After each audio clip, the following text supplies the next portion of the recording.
nós vamos continuar hoje o seminário de adoração, né? Inclusive já estou aqui pronto para a gente continuar, né? Quem tiver com a apostila, página 6 da apostila, que nós entregamos gratuitamente, né? De formato digital em PDF, desde a semana retrasada que a apostila foi enviada. Se você não recebeu e quer a apostila em PDF, você pode pedir a Adriel, certo? Eu mandei para ele já, ele pode reenviar para você, ou você pode depois me pedir, eu mando no privado para você, tá bom? Inclusive hoje nós estamos também com os irmãos de Caruaru nos assistindo online, por conta de um serviço no telhado lá da nossa igreja em Caruaru. Não foi possível ter o culto presencial hoje, então temos várias pessoas de Caruaru nos acompanhando. Sejam bem-vindos aqui ao nosso seminário de adoração, que lá também está acontecendo, né? E vocês estarão hoje conosco aqui. A apostila também está aí no QR Code, você pode fazer a leitura, bem lembrado, certo? Foi colocado no link aí, você pode apontar a câmera e baixar a apostila em PDF aí, através do QR Code. Então, página 6 da apostila, nós vimos o louvor no Antigo Testamento, várias referências sobre o louvor no Antigo Testamento. E hoje eu quero falar sobre o rei Davi. Por quê? Porque falar sobre louvor no Antigo Testamento e não citar o rei Davi seria uma falha gravíssima. Por quê? Porque ele é a figura mais importante quando se fala de adoração no Antigo Testamento. A figura mais importante da adoração é Davi. Pra você ter ideia, Davi compôs 73 salmos. Vocês sabem que os salmos são orações, cânticos. Os salmos são histórias sendo contadas através também de cânticos, narrativas, né, que são contadas. E os salmos, tem salmos de lamento, né, tem salmos que são chamados salmos messiânicos, que apontam para Jesus. Tem salmos imprecatórios. O que é isso? Aqueles salmos que pedem vingança sobre os inimigos. Então só Davi compôs quase metade do livro de Salmos. Salmos nós temos 150, dos 150 Davi escreveu 73. Então Davi é a figura mais importante sobre a adoração no Antigo Testamento. Foi ele quem organizou a adoração no tabernáculo, que levaria o seu nome. Nós chamamos hoje o tabernáculo de Davi, justamente porque foi Davi quem organizou a ordem de adoração. Abra aí em 1 Crônicas 25. Eu não vou ler, tá, o capítulo todo, mas esse é o capítulo onde Davi organiza os times de adoração. Capítulo 2, página 6. 1 Crônicas, primeiro livro das Crônicas, capítulo 25, nós temos a instituição dos músicos e cantores para ministrar 24 horas por dia, 7 dias na semana. Então foi Davi quem estabeleceu esse modelo de adoração ininterrupta. Então nós vamos hoje ver o tabernáculo de Moisés, claro que não com detalhes. O estudo do tabernáculo de Moisés com detalhes levaria meses e meses, mas nós vamos ver algo panorâmico do tabernáculo de Moisés e comparar com o tabernáculo de Davi. Nós vamos ver que esses dois tabernáculos, eles têm diferenças significativas. Eu vou pedir para colocar o slide aí, que eu enviei novamente no grupo aí do Ministério de Comunicação. Abre aí, por favor, e eu vou pedir para colocar, não nesse, mas no anterior a esse. O slide anterior a esse que vocês colocaram aí agora. Isso. Então nós temos aqui a figura do tabernáculo de Moisés. Certo? Então, nós temos aí, eu sei que a letra está um pouco pequena, talvez o pessoal lá atrás não vai conseguir ler tudo, mas nós temos um tabernáculo aí, tabernáculo de Moisés, que foi construído no deserto. Então, quando o povo de Israel ainda estava no deserto, Deus pediu para que Moisés construísse essa estrutura. E essa era a estrutura de adoração. Era a estrutura central no culto. Então, todas as tribos ficavam reunidas ao redor do tabernáculo, certo? Então, do lado leste, como a gente viu semana passada, 3 tribos; do lado oeste, 3 tribos; do lado norte, 3 tribos; e do lado sul, 3 tribos. Então, multiplicado 4 lados vezes 3, as 12 tribos. A porta do átrio, então as pessoas ficavam do lado de fora. Ninguém entrava no tabernáculo, certo? As pessoas, o povo de Israel, ficavam do lado de fora, ali na porta do átrio. Era o máximo que eles podiam chegar ali naquela entrada. Quem entrava a partir do átrio era o sumo sacerdote e os sacerdotes. E aí temos o primeiro móvel ali, que era para os sacrifícios de animais. Então, o tabernáculo de Moisés, ele era fundamentado no sacrifício de animais. Então, nós temos o altar de bronze, ou altar do holocausto. Os animais eram sacrificados, o sangue era derramado, e aspergia o sangue nas pontas do altar e queimava o animal naquele altar ali de bronze, ou altar do holocausto, certo? Então é o primeiro móvel, estamos seguindo nessa ordem assim, tá? Primeiro móvel. O segundo móvel sagrado é a bacia de bronze. Então, na bacia de bronze, os sacerdotes lavavam as suas mãos para poder, porque eles estavam sujos de sangue, né? O sacrifício do altar de bronze era um sacrifício de animal com sangue. Então eles lavavam as mãos na bacia de bronze para então poder entrar no tabernáculo propriamente. Essa parte externa é chamada de átrio. Aquela cortina ali, aquela primeira cortina, é o primeiro véu. Então quem entrava ali dentro estava entrando propriamente no tabernáculo. E dentro do tabernáculo haviam 2 compartimentos. O primeiro compartimento é o santo lugar. E o segundo compartimento, mais interior, o santo dos santos. Então, no santo lugar tinham 3 móveis. O primeiro móvel era a mesa dos pães. Então, haviam 12 pães dispostos sobre uma mesa. E esses pães, eles eram trocados periodicamente. Do outro lado tinha o candelabro, ou menorá, que era um candelabro com 7 braços, certo? Com 7 lâmpadas. E no fundo, ali na ordem, né, como se fosse uma cruz, temos o altar do incenso, onde era oferecido, toda tarde, era oferecido incenso, e a fumaça de incenso cobria todo o santo lugar, e a fumaça do incenso também cobria o santo dos santos, certo? Então, cada móvel desse tem um significado. Eu não vou, né, o objetivo agora não é estudar o tabernáculo de Moisés, mas comparar com o de Davi, porque o que nos interessa é o tabernáculo de Davi. Porém, para você entender o de Davi, você tem que entender essa estrutura, certo? E aí tem o segundo véu. O primeiro véu é aquele ali da entrada, que eu não estou com o laser aqui, mas o primeiro véu é esse da entrada, e o segundo véu lá em cima. E é aquele segundo véu que foi rasgado quando Jesus morreu. Quando Jesus disse, está consumado, está registrado em um dos evangelhos que o véu se rasgou de alto a baixo. Então não foi o primeiro véu, mas o segundo véu. Por quê? Porque o segundo véu impedia de os sacerdotes entrarem lá. E o sumo sacerdote só entrava lá uma vez por ano. Era tão sagrado o Santo dos Santos que ninguém entrava lá, exceto o sumo sacerdote uma vez por ano. E o que é que tinha dentro do Santo dos Santos? A Arca da Aliança. Era um móvel retangular, com uma tampa de ouro, com 2 querubins em cima da tampa, chamada propiciatório. Então a tampa se chama propiciatório, os querubins olhando um para o outro, certo?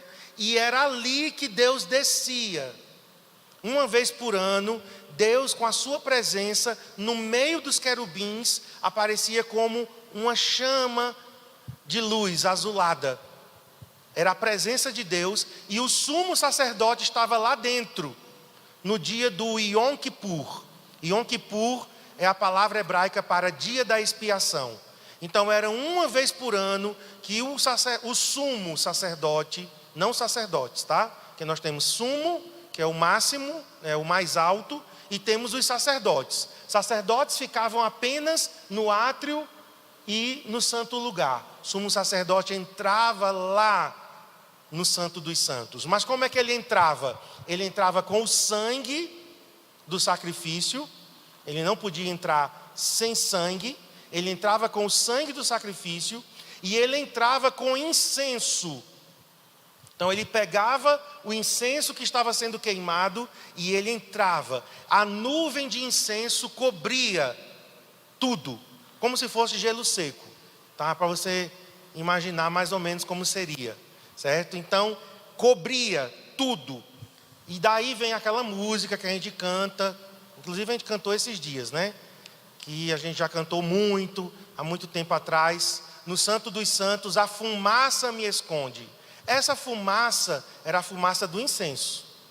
E o sumo sacerdote entrava com uma corda amarrada no tornozelo.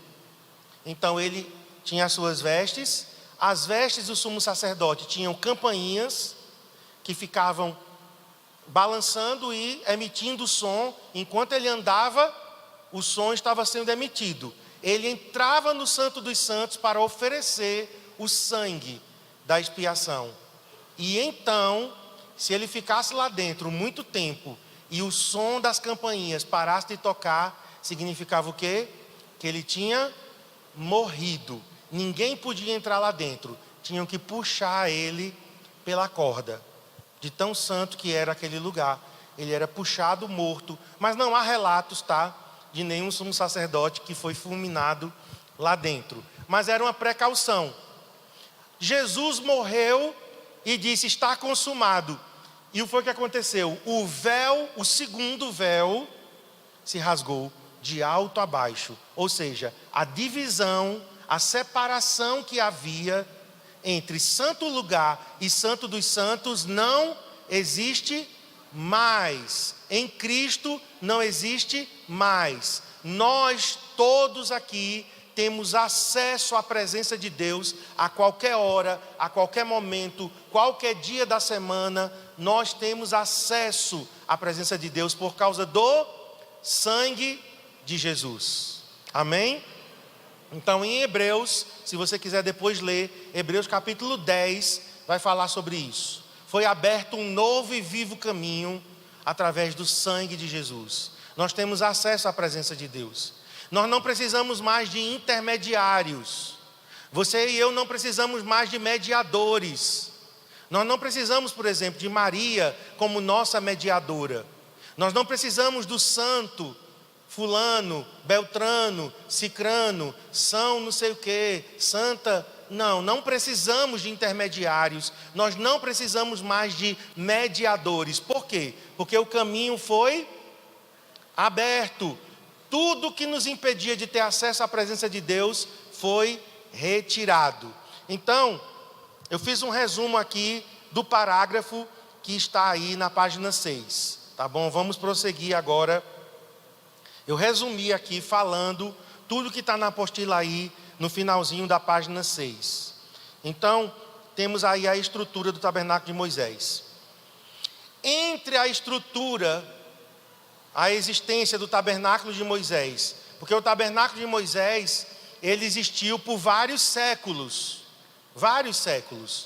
Então, o tabernáculo de Moisés estava no deserto. Depois, quando eles entraram na terra prometida, o tabernáculo foi armado em uma cidade, certo? Chamada Siló. E era lá, por exemplo, onde Ana subia todos os anos com o seu marido para adorar, na cidade chamada Siló. Era lá que esse tabernáculo estava levantado. Passaram-se muitos anos e então Davi decidiu construir uma nova estrutura. E aí é o que a gente vai ver agora, o tabernáculo de Davi. Depois do tabernáculo de Davi, o filho de Davi, chamado Salomão, ele então foi encarregado de construir o templo de Salomão. Aí é diferente então do tabernáculo de Moisés, é diferente do tabernáculo de Davi. O templo de Salomão foi uma estrutura construída, de alvenaria, com paredes, com colunas. Esse daqui era um tabernáculo móvel. Ele montava e desmontava. Toda vez que a nuvem se levantava e caminhava, o tabernáculo era desmontado e os levitas carregavam sobre os ombros toda essa estrutura aqui. Eram muitos levitas e cada família de levitas era responsável por uma parte. Então era algo muito trabalhoso.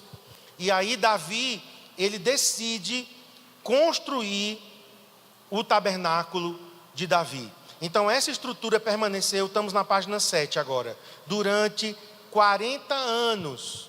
Gente, durante 40 anos Davi, ele fez algo diferente. É nisso que eu quero dar nossa ênfase. Por quê? O modelo para a igreja é do tabernáculo de Davi, não é o tabernáculo de Moisés. Por quê? Porque hoje nós não temos mais sacrifício de animais. Hoje o véu não existe mais, está rasgado. O acesso está livre para todos. Então o nosso modelo não é o tabernáculo de Moisés. O tabernáculo de Moisés significa ou simboliza a antiga aliança. O tabernáculo de Moisés simboliza o Monte Sinai. Mas em Hebreus capítulo 12, diz que nós não estamos no Monte Sinai, nós estamos no Monte Sião. Nós não estamos no Monte Sinai, nós estamos no Monte Sião. A igreja é o Monte Sião. E é interessante porque o tabernáculo de Davi foi levantado no Monte Sião. Agora vamos para uma profecia de Amós, capítulo 9, verso 11. Olha que interessante essa profecia do profeta Amós. Isso aqui, muitos séculos depois de Davi ter vivido. O profeta Amós, ele disse, profetizando do futuro: naquele dia, falando do futuro, tornarei a levantar o tabernáculo de Davi que está caído, e repararei as suas brechas, e tornarei a levantar as suas ruínas, e os reedificarei como nos dias antigos. Então havia uma profecia, através do profeta Amós, que o tabernáculo levantado não seria o tabernáculo de Davi. O que seria reconstruído seria, que o tabernáculo que seria reerguido não seria o de Moisés, mas seria o tabernáculo de Davi. Agora vamos para Atos, capítulo 15. Abra aí comigo, para você ver que coisa tremenda Deus planejou para a igreja. Atos capítulo 15.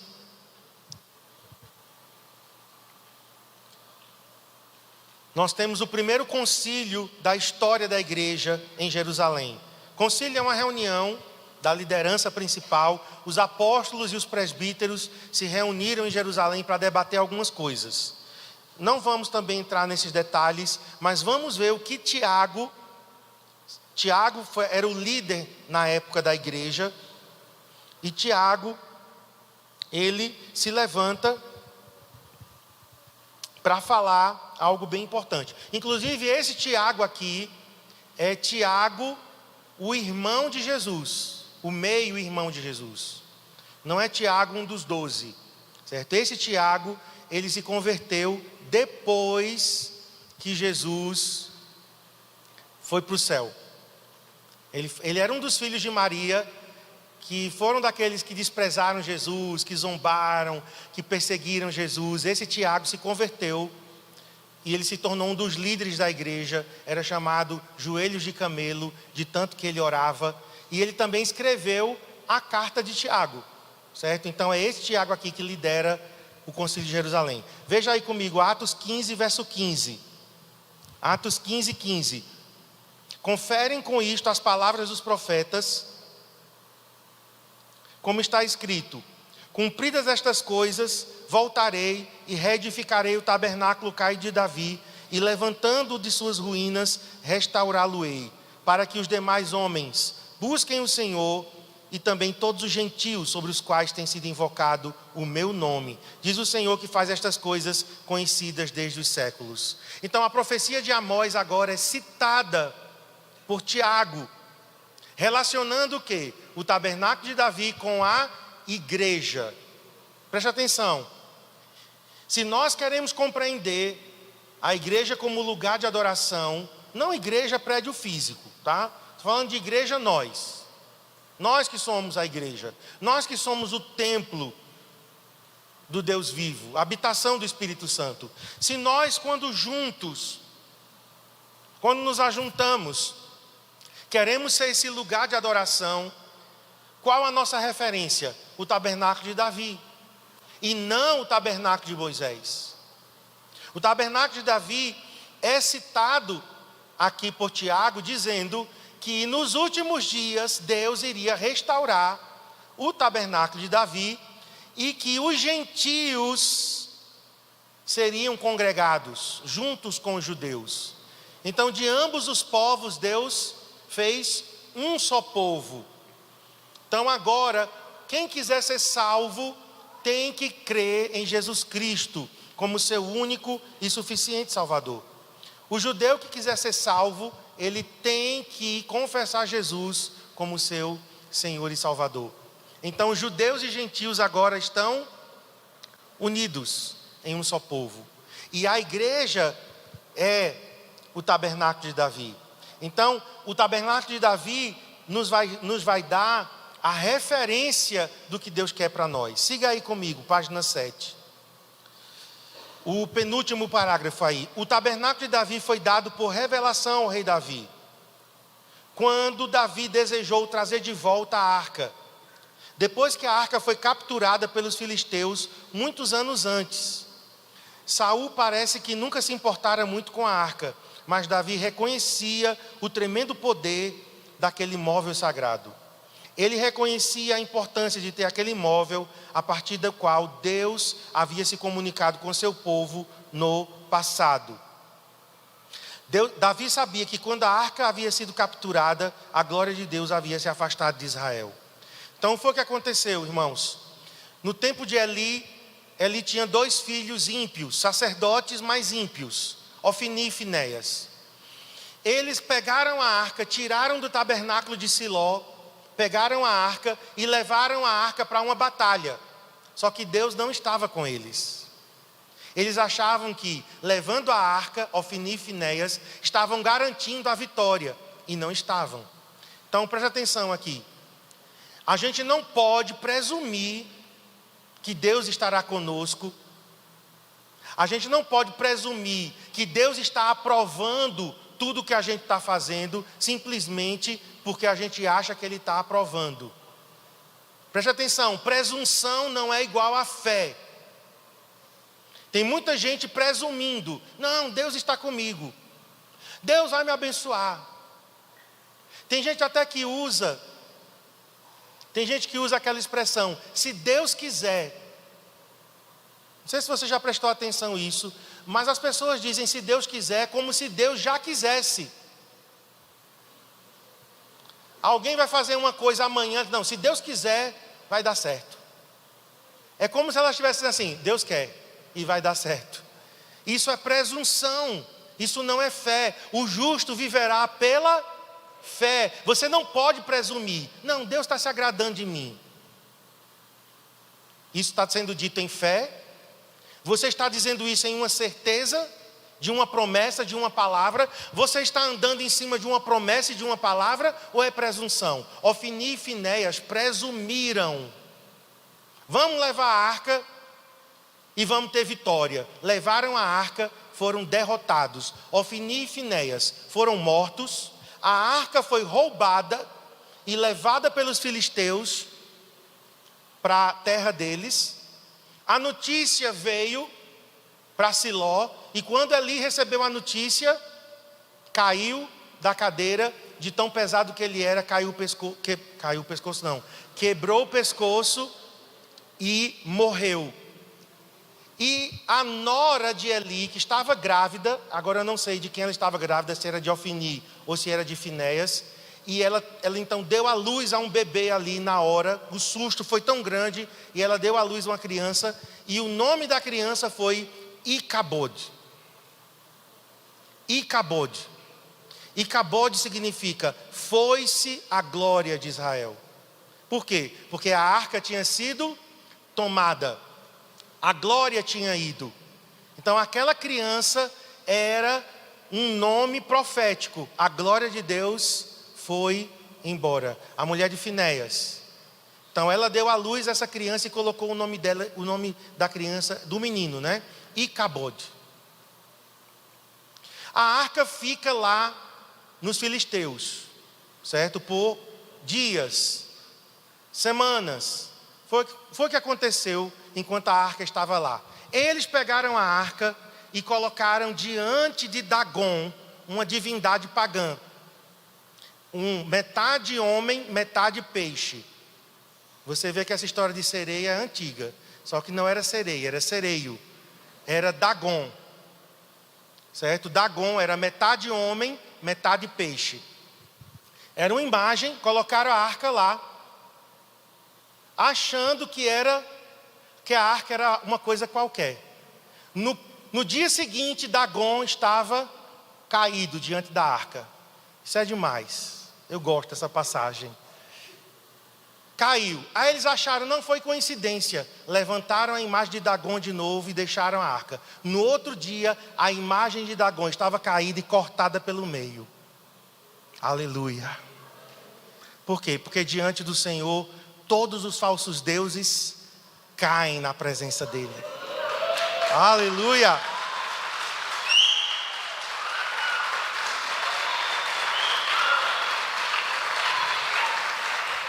Aí os filisteus ficaram com medo. Não, peraí. Esse imóvel tem alguma coisa nele. E então começou a aparecer tumores. A Bíblia fala de tumores. Algumas interpretações dizem como se fossem tumores, inchaços nos gânglios linfáticos. Como se fosse uma doença transmitida por ratos. Certo? Que se chama peste bubônica. Que é uma doença transmitida por ratos. E aí eles começam a ter esses sintomas, esses tumores, e eles fazem ofertas de tumores de ratos, né, que eles fizeram as imagens, e tentando, até que eles disseram, não, vamos nos livrar dessa arca, porque essa arca está adoecendo todo mundo. Eles colocam a arca em cima de um carro de boi. Eles não sabiam como devolver a arca. A arca não podia ser carregada em cima de carros de boi. Isso é outra coisa interessante, porque como eles eram ímpios, eles puderam colocar a arca em cima de um carro de boi e não aconteceu nada. Então olha outra coisa aqui, que às vezes a gente está se comparando com os ímpios, certo? Porque o ímpio fez isso e não aconteceu nada. Aí eu como crente vou fazer também. Vou fazer e vou receber a disciplina de Deus. Porque comigo Deus lida de um jeito, porque eu sou filho. Com um filho Deus lida de um jeito, com o ímpio Deus lida de outro jeito. Então pega aí, porque tem muitos crentes que estão assim, se comparando com o ímpio. Os filisteus colocaram a arca sobre o carro de boi e não aconteceu nada.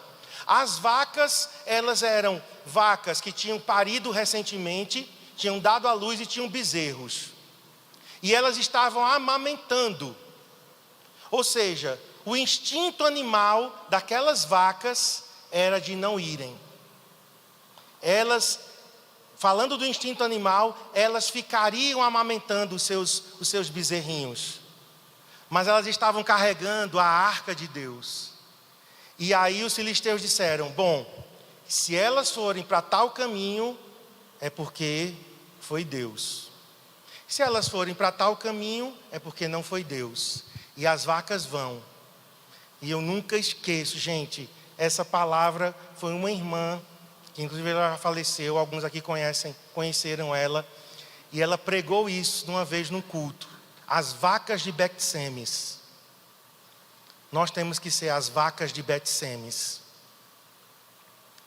E essa irmã pregou, porque elas foram contra a natureza delas, elas estavam amamentando, mas a Bíblia diz que elas foram puxando o carro de boi, berrando, mas obedeceram. E elas foram pelo caminho exato que era para chegar até a terra de Israel. Queridos, às vezes, obedecer custa. Tem gente aqui que só quer obedecer se for fácil. Tem gente aqui que só quer obedecer, né, se sentir vontade. Se eu sentir vontade, você tem que ser como a vaca de Bet-Semes. Olha para o teu irmão e diz: você é uma vaca de Bet-Semes.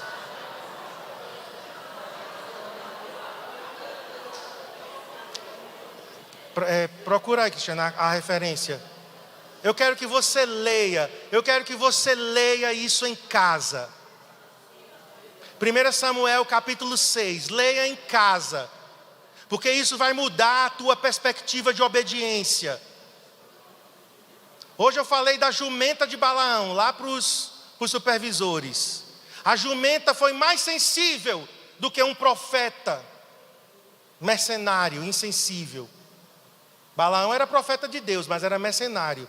Só queria grana, só queria fama, só queria sucesso. Mas a jumenta viu o anjo do Senhor. As vacas de Bet-Semes foram berrando, mas foram. Eu já fui berrando muitas vezes, doendo. Mas eu disse: Senhor, eu tenho um compromisso em te obedecer. Custe o que custar. Doa o que doer, eu vou te obedecer. Eu voltei para Garanhuns em 95, berrando. Eu não queria voltar. A gente estava em Brasília, nossa igreja era maravilhosa. Nossa igreja era o centro do avivamento no Brasil naquela época. Eu voltei para Garanhuns para pastorear em São João, berrando, chorando, eu chorava. Mas eu disse: Senhor, eu prefiro estar no centro da tua vontade do que eu estar na capital do país, na melhor igreja, na melhor equipe de louvor, fora da tua vontade. Vai ser uma tragédia em minha vida. Eu vou para São João, Senhor. Vou berrando, mas vou. E fui. E voltamos. Eu e Cristiane, quantas vezes foi assim, queridos? Estamos sendo ensinados da forma errada. A gente só obedece se dá vontade, se for confortável. Se não doer, aí eu obedeço. Isso não é obediência. Isso não é obediência. Deixa eu te dizer. A arca voltou para Israel. Mas sabe o que foi que aconteceu? Saul não valorizou a arca. A arca ficou lá, encostada em uma casa lá. Muitos e muitos anos. O reinado de Saul foi 40 anos. Então, 40 anos a arca ficou desprezada. Um dia, Davi foi levantado como rei. E é por isso que Davi é chamado de homem segundo o coração de Deus. Davi falhou, pisou na bola. Cristiane pregou isso aqui domingo. Davi adulterou. Davi mandou matar Urias. Davi falhou como pai de Absalão, como pai de Aminon. Falhou nisso tudo. E a Bíblia não esconde as falhas de Davi. Mas Davi tem uma coisa, irmãos, que nós estamos precisando. Davi amou a presença de Deus.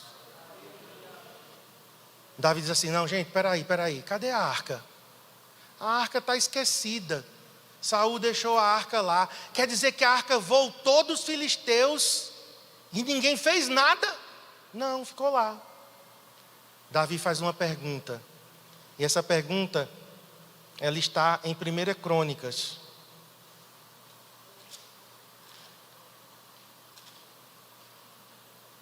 A arca estava em Kiriat Jearim. Então, desde a época, capítulo 13, 1 Crônicas 13.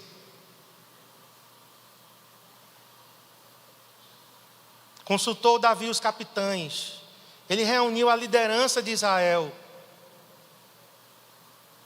No verso 13 ele disse: tornemos a trazer para nós a arca do nosso Deus, porque nos dias de Saul não nos valemos dela.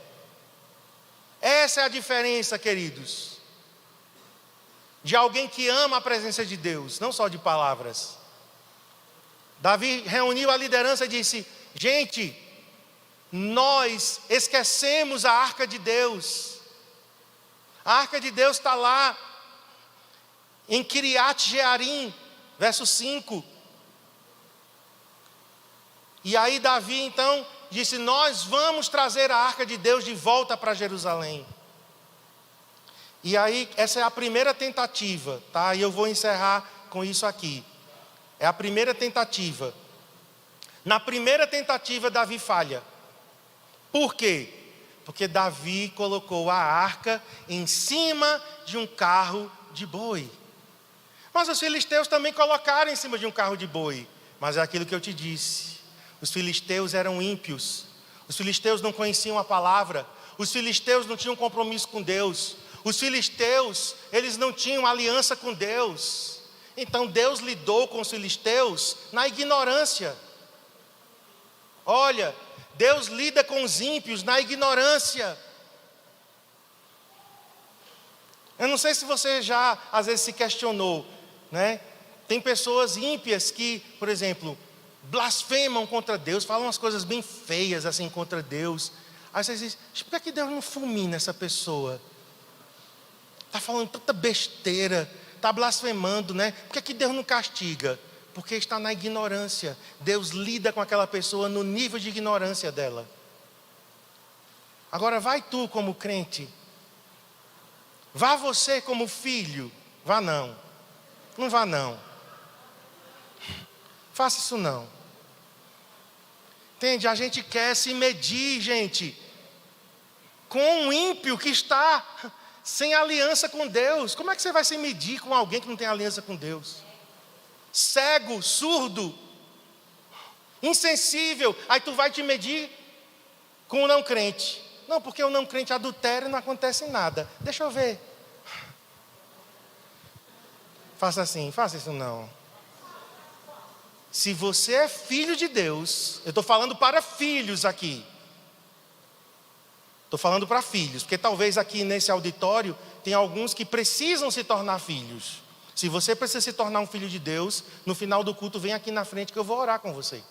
Para você se tornar um filho de Deus, confessando Jesus Cristo como teu Senhor e Salvador. Mas se você é filho, se o Espírito Santo habita em você, Deus vai lidar com você no nível de filho. E com filho desobediente e rebelde, papai vai meter a chinelada na bunda. E não tem ministério público que prenda papai. Nem juiz dessa terra que vai querer dizer a Deus que ele não vai disciplinar seus filhos. Então assim, irmãos, Davi era de Israel, Davi era do povo de Deus, Davi tinha os livros da lei, Davi tinha lido Gênesis, Êxodo, Levítico, Números e Deuteronômio. Especialmente Números, Levítico e Números estava dizendo como é que a arca tem que ser transportada. Davi bota em cima de um carro de boi. Não consulta o Senhor com toda boa intenção. E nem sempre de boa intenção é suficiente. Porque muita gente já chegou para mim: eu estava com boa intenção, mas de boa intenção o inferno está cheio. Boa intenção não é suficiente no reino de Deus. Você tem que fazer as coisas como Deus mandou que fizesse. Deus tinha dito em sua palavra: a arca tem que ser carregada nos ombros dos levitas, não é em carro de boi. Davi coloca na carroça de boi e vão. Aquela procissão de Kiriat Jearim para Jerusalém, vários quilômetros. Chega um momento que o carro de boi dá uma oscilada, né? Balança, a arca começa a escorregar, a arca ia cair. Aí outra pessoa com muita boa intenção, usar. Coitadinho. Coitado de usar, gente. Com toda boa intenção. A arca de Deus vai caindo. Deixa eu segurar. Na hora que ele foi e botou a mão na arca, fulminado, morreu. Para os crentes modernos de hoje, Deus é injusto. Davi está querendo trazer a arca com toda boa intenção. Uzá vai salvar a arca. Uzá vai impedir que a arca caia no chão. E Deus fulmina um homem. Acho que Deus é esse. Olha para mim. Deus não precisa da nossa ajuda. Deus é Deus. Entendeu? Deus tinha dito, é em cima dos ombros. Mas a arca ia cair. Que caísse. Deus não ia deixar de ser Deus. A arca ia cair, sim. Mas ninguém tinha o direito de tocar na arca. Ninguém podia tocar na arca. A arca era sagrada. Uzá sabia disso, tá? Ele não estava ali inocente. Todo judeu foi criado, foi educado na lei de Moisés. Sabiam que não podiam tocar na arca. Então não é suficiente boa intenção. E aí quando Uzá morre, Davi, não, para, porque tem alguma coisa errada. Como vamos trazer a arca de Deus? Aí alguém diz, Davi, em cima dos ombros dos levitas. A arca não foi feita para ser carregada por carro de boi.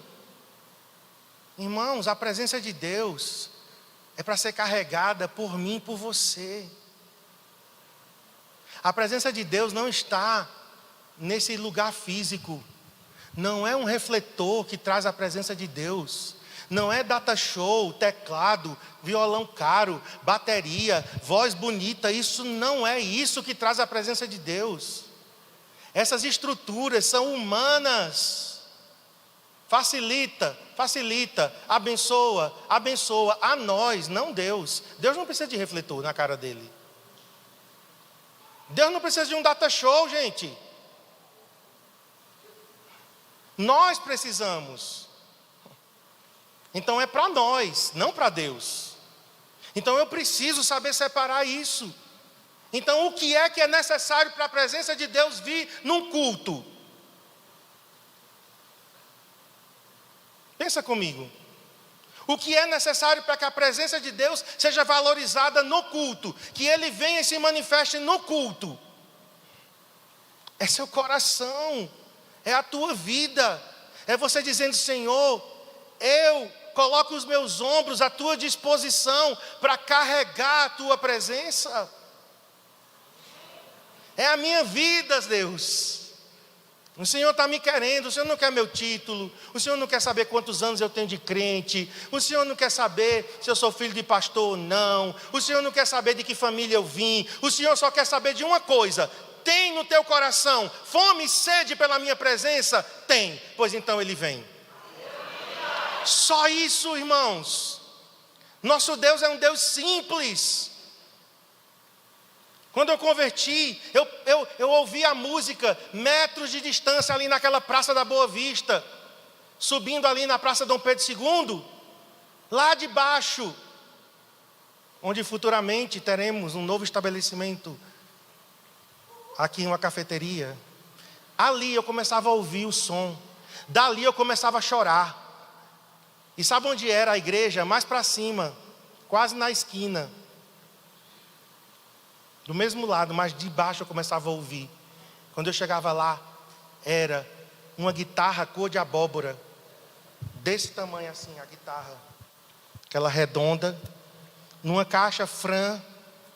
Hoje ninguém quer caixa Fran. Nem sabe o que é caixa Fran. Hoje nós queremos JBL. Hoje nós queremos Bose. Né? Era numa caixa Fran, uma guitarra. O cara com um microfone Lesson, a filha do lado cantando, aquele som da guitarra quase estourando a caixa, mas quando eu punha os pés na ladeira lá, subindo a ladeira da Dom José, chegando quase em cima, eu começava a chorar, porque eu começava a ouvir o som e dizia, Deus está ali. E eu ia caminhando, dizendo, Deus está ali, Deus está ali. E quando eu entrava, não havia uma estrutura, cadeiras eram de madeira, umas cadeiras de madeira, dura, alguns até já afolosada, quase a ponto de a gente cair. Você hoje está sentado aí fofinho e queremos completar todos os fofinhos, né, aqui. Mas vocês sabem que isso não é o que traz a presença de Deus. O que Deus está querendo é corações famintos, sedentos, que amam a presença dEle. Senhor, como eu faço para trazer a Tua presença para Garanhuns? Amém, irmãos? Como é que eu faço, Deus, para me encontrar contigo hoje? Não importa quem vai estar ministrando louvor, não importa quem vai pregar, Deus, não importa se tem ar-condicionado ou não, se tem energia elétrica ou não. Senhor, de qualquer jeito eu vou buscar a Tua presença. E quando eu busco, Ele vem. E eu termino com isso, queridos. Davi teve que parar e perguntar: como trarei a mim a arca de Deus? E alguém disse: nos ombros. Gente, Davi foi tão... Dessa vez, Davi foi tão à risca. Sabe o que foi que ele fez? Isso não estava na lei. Mas ele foi, aí ele fazia assim: a cada 6 passos que a gente der, mata um boi e sacrifica para o Senhor. Já pensou? Foi muito boi sacrificado, viu? Ele ficou com tanto desejo de agradar a Deus, que ele disse: a cada 6 passos que a gente der, para e mata um boi. Mais 6 passos, para e mata um boi, até que chegar em Jerusalém. E aqui é o segredo, tá? Porque quando Davi chega em Jerusalém, ele não vai para onde o tabernáculo estava montado. O tabernáculo estava montado no monte Gibeon. O tabernáculo de Moisés estava montado no monte Gibeon. Davi não vai para o monte Gibeon. Davi vai para a cidade de Davi, a fortaleza de Sião. E é no monte Sião que ele coloca a arca da aliança. Aí coloca aí para mim, para a gente cantar assim como Davi. Porque essa música tem tudo a ver, né? Tudo a ver com isso. Coloca aí a imagem do tabernáculo de Davi. Pode passar essa. Olha como era simples. Não, essa daí mesmo. Simples. Simples. Não tinha nada rebuscado, refinado. Não tinha nada extravagante. Tinha a arca, uma tenda para abrigar a arca do frio, da chuva, do sol. E ao redor, quem estava ao redor? Músicos, cantores, os levitas, 24 horas por dia, 7 dias na semana, cantando, louvando e adorando o Senhor. Esse é o modelo da igreja, irmãos. Olha, nós podemos ter estrutura física muito boa, e queremos ter. Nós podemos ter um local muito bom, muito bonito nessa cidade. Sistema de som muito melhor do que esse, iluminação. Todas as poltronas lindas e maravilhosas. Nós podemos ter os instrumentos mais caros, e eu quero, e faço questão mesmo de ter. Mas isso é para nós. Isso não é para Deus. Isso é para o nosso conforto, para o nosso bem-estar, né? Um ar-condicionado faz bem para nós. Deus não precisa de ar-condicionado. Deus não tem calor nem frio. Então nós queremos ter uma estrutura muito boa, uma igreja muito bonita, uma igreja excelente na parte física. Mas o que realmente eu desejo é que muito além dessa estrutura física, a gente tenha um povo que tem fome, tem sede por Deus. Só isso, é simples, é simples. Nada complicado.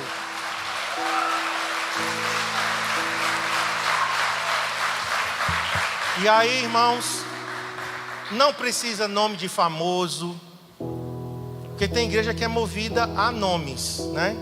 Eu gosto do estilo do F-Hop nas conferências. Eles não divulgam quem eles vão levar. Eu gosto disso.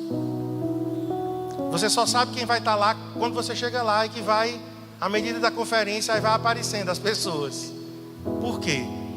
Porque a ênfase não está no homem, não está na pessoa. O culto não pode ser centralizado em mim, no homem, antropocêntrico. As músicas que a gente canta é a música que a gente gosta. Não, a gente canta a música que Deus gosta. É diferente. Eu vou fazer um set list, Senhor, o que é que tu queres ouvir hoje? E não o que é que eu quero cantar hoje. Olha que diferença. Então, o tabernáculo de Davi nos fala dessa simplicidade, de volta à simplicidade. E o tabernáculo de Davi você leva para dentro do seu quarto, para a sua sala. Você vai fazer o número 2, o tabernáculo de Davi vai lá contigo. Porque você é o templo. Você está dirigindo a presença de Deus. Teve um dia, gente, que eu estava voltando de Recife. Eu fui ser secretário de uma banca de concurso. Eu estava voltando de Recife, coloquei uma música. Quando eu cheguei em Bezerros, eu comecei a chorar. Compulsivamente. Eu digo, não, Deus, eu vou parar, porque senão eu vou virar esse carro. Porque eu não conseguia mais enxergar nada. Coloquei no acostamento o carro e fiquei ali alguns minutos, não sei quanto tempo, chorando. A presença de Deus veio ali dentro daquele carro. Aquele carro se transformou em um lugar de adoração. Banheiro do Colégio 15, onde eu trabalhava, se transformou tabernáculo de Davi. Me trancava no banheiro, me ajoelhava lá na secretaria, eu trabalhava lá. Quantas vezes, dirigindo, andando em casa, não há lugar certo ou errado, não há hora certa ou errada, não há dia certo ou errado. Amém, irmãos? Deus quer ser encontrado por nós. Deus quer ser desejado por nós. Deus quer ser amado por nós. Então fique em pé. Vamos terminar.